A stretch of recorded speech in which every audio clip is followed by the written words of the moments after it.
Hello.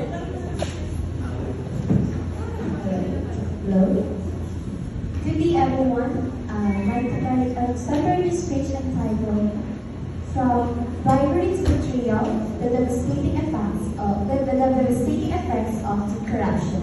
Some of you may think why I choose this topic. I choose this topic because it is already reached the breaking point.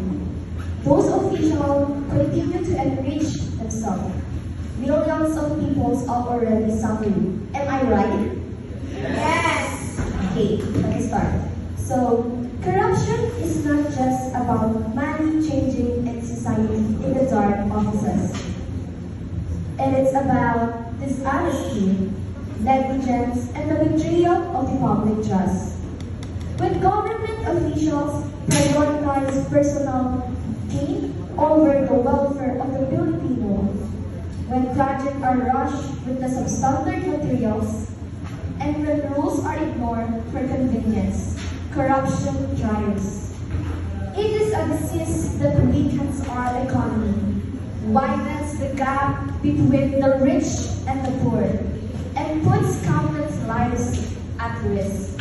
One of the tragic examples of this is the recent collapse of the Cabangan-Santa Maria Bridge in Isabela, where I came from. This billion-peso project, completed just this year, failed under the weight of an overload truck, injuring innocent people. But let me ask you, is the truck solely to blame?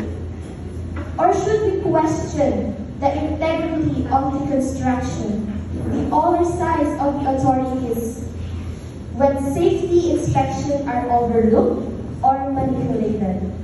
When regulations are not strictly enforced, and when shortcuts are taken to increase profits, disasters like this become inevitable. This incident is not just about the bridge. It is about the consequence of a broken system. So, generally, we must take this as a wake-up call. Corruption will continue to destroy our lives unless we demand accountability, transparency, and also a real reform.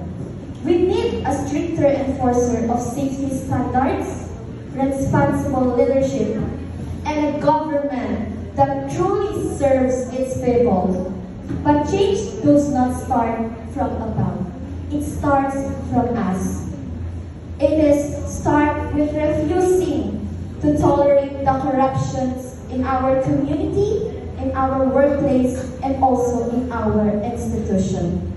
But let me ask you, everyone, are we willing to be part of this solution? Or we will allow corruption to continue shaping our future?